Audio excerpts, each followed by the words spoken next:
ವೀಕ್ಷಕರೆಲ್ಲರಿಗೂ ದೈನಿಕ ರಾಶಿ ಫಲ ವಿಶೇಷ ಕಾರ್ಯಕ್ರಮಕ್ಕೆ ಸ್ವಾಗತ.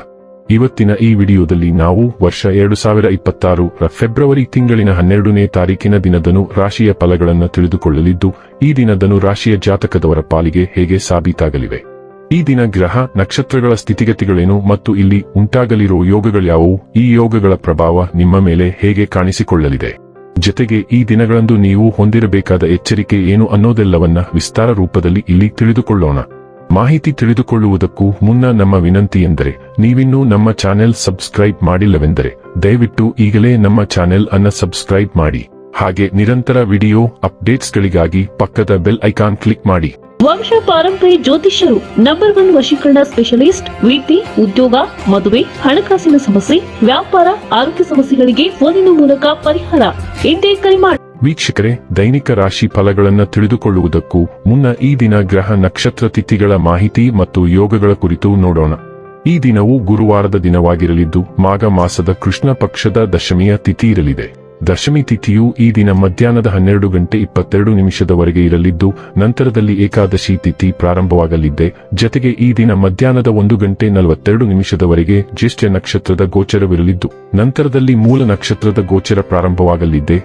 ಜತೆಗೆ ಈ ದಿನ ರಾತ್ರಿಯ 3:06 ಹರ್ಷಣ ಹೆಸರಿನ ಯೋಗ ಇರಲಿದ್ದು, ನಂತರದಲ್ಲಿ ವಜ್ರ ಹೆಸರಿನ ಯೋಗ ಪ್ರಾರಂಭವಾಗಲಿದೆ. ಇನ್ನು ಈ ದಿನ ಚಂದ್ರದೇವನು ಮಧ್ಯಾಹ್ನದ 1:42 ವೃಶ್ಚಿಕ ರಾಶಿಯಲ್ಲಿ, ನಂತರದಲ್ಲಿ ಧನುರಾಶಿಯಲ್ಲಿ ಗೋಚರಿಸಲಿದೆ. ಅದೇ ಸೂರ್ಯದೇವನು ಈ ದಿನ ಮಕರ ರಾಶಿಯಲ್ಲಿ ಗೋಚರಿಸಲಿದ್ದಾನೆ. ಇನ್ನು ಈ ದಿನದಂದು ಅಭಿಜಿತ್ ಮುಹೂರ್ತ ಮಧ್ಯಾಹ್ನದ 12:13 ಇಂದ ಮಧ್ಯಾಹ್ನದ 12:58 ಇರಲಿದೆ.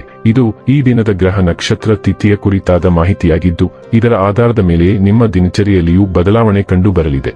ಇನ್ನು ಈಗ ಈ ದಿನದ ರಾಶಿಯ ಫಲಗಳ ಕುರಿತು ನೋಡುವುದಾದರೆ, ನಿಮ್ಮ ಮಗುವಿನಂಥ ಸ್ವಭಾವ ಕಾಣಿಸಿಕೊಳ್ಳುತ್ತದೆ ಮತ್ತು ನೀವು ಒಂದು ಆಹ್ಲಾದಕಾರಿ ಮನಸ್ಥಿತಿಯಲ್ಲಿರುತ್ತೀರಿ. ನಿಮ್ಮ ಪೋಷಕರು ನೀಡಿದ ಬೆಂಬಲದಿಂದ ಹಣಕಾಸು ಸಮಸ್ಯೆಗಳು ನಿವಾರಣೆಯಾದಂತೆನಿಸುತ್ತವೆ. ಒಬ್ಬ ಹತ್ತಿರದ ಸಂಬಂಧಿಗೆ ಹೆಚ್ಚು ಗಮನ ನೀಡಬೇಕಾಗಬಹುದಾದರೂ ಅವರು ಬೆಂಬಲ ಮತ್ತು ಆರೈಕೆ ನೀಡಬಹುದು. ನಿಮ್ಮ ಪ್ರೀತಿಯ ಜೀವನದಲ್ಲಿ ಕಹಿ ಘಟನೆಗಳನ್ನು ಕ್ಷಮಿಸಿ. ಪ್ರಮುಖ ವ್ಯಾಪಾರ ನಿರ್ಧಾರಗಳನ್ನು ತೆಗೆದುಕೊಳ್ಳುವಾಗ ಇತರ ಒತ್ತಡಕ್ಕೆ ಮಣಿಯಬೇಡಿ. ಇಂದು ಖಾಲಿ ಸಮಯವು ಕೆಲವು ಅನುಪಯುಕ್ತ ಕೆಲಸಗಳಲ್ಲಿ ಹಾಳಾಗಬಹುದು. ನೀವು ಮತ್ತು ನಿಮ್ಮ ಸಂಗಾತಿ ಇಂದು ನಿಮ್ಮ ವೈವಾಹಿಕ ಜೀವನದ ಅತ್ಯುತ್ತಮ ನೆನಪುಗಳನ್ನು ರಚಿಸುತ್ತೀರಿ.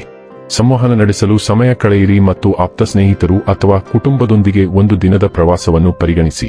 ಹಿಂದೆ ಪ್ರಯೋಜನಕಾರಿ ಎಂದು ಸಾಬೀತಾಗಿರುವ ನಿಮ್ಮ ಕೆಲಸದಲ್ಲಿ ನೀವು ಆ ವಿಧಾನಗಳಿಗೆ ಅಂಟಿಕೊಳ್ಳಬೇಕು. ಇಂದು ಯಾವುದೇ ಹೊಸ ಪ್ರಾಯೋಗಿಕ ವಿಷಯಗಳನ್ನು ಪ್ರಾರಂಭಿಸದಿರುವುದು ಉತ್ತಮ. ನೀವು ಕೆಲಸ ಅಥವಾ ಯೋಜನೆಯನ್ನು ಪಡೆಯಲು ಪ್ರಯತ್ನಿಸುತ್ತಿದ್ದರೆ ಸಾಂಪ್ರದಾಯಿಕ ವಿಧಾನಗಳಿಗೆ ಅಂಟಿಕೊಳ್ಳಿ ಮತ್ತು ನಿಮ್ಮ ಆಲೋಚನೆಗಳು ಮತ್ತು ಸಾಮರ್ಥ್ಯಗಳನ್ನು ಬಲವಾಗಿ ಮಾರಾಟ ಮಾಡಿ ಮತ್ತು ಯಶಸ್ಸು ಖಂಡಿತವಾಗಿಯೂ ನಿಮ್ಮದಾಗುತ್ತದೆ.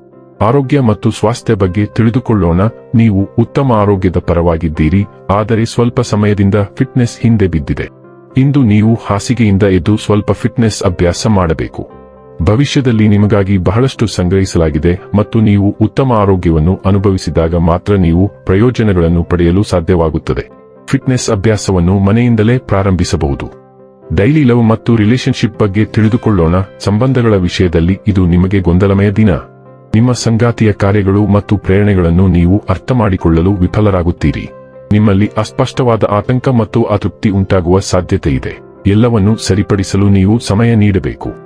ಇಂದು ಕೆಲಸಗಳನ್ನು ಆತುರದಿಂದ ಮಾಡಲು ಪ್ರಯತ್ನಿಸುವುದರಿಂದ ಯಾವುದೇ ಪ್ರಯೋಜನವಾಗುವುದಿಲ್ಲ.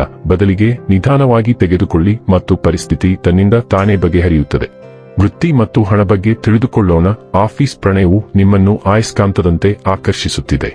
ಆದರೆ ಕಚೇರಿ ಕೆಲಸ ಮಾಡುವ ಸ್ಥಳ ನಿಮ್ಮ ಭಾವನೆಗಳನ್ನು ತೋರಿಸಲು ಅಲ್ಲ ಎಂಬುದನ್ನು ನೆನಪಿಡಿ. ನಿಮ್ಮ ಸಹೋದ್ಯೋಗಿಗಳು ಅದನ್ನು ಮೆಚ್ಚದಿರಬಹುದು. ಇನ್ನೊಂದು ತುದಿಯಿಂದ ಅದು ವ್ಯಾಮೋಹವಾಗಿರಬಹುದು. ನಿಮ್ಮ ಕೆಲಸದ ಮೇಲೆ ಗಮನ ಹರಿಸಿ. ಅದು ಆಗಬೇಕಾದರೆ ಅದು ಖಂಡಿತವಾಗಿಯೂ ಆಗುತ್ತದೆ.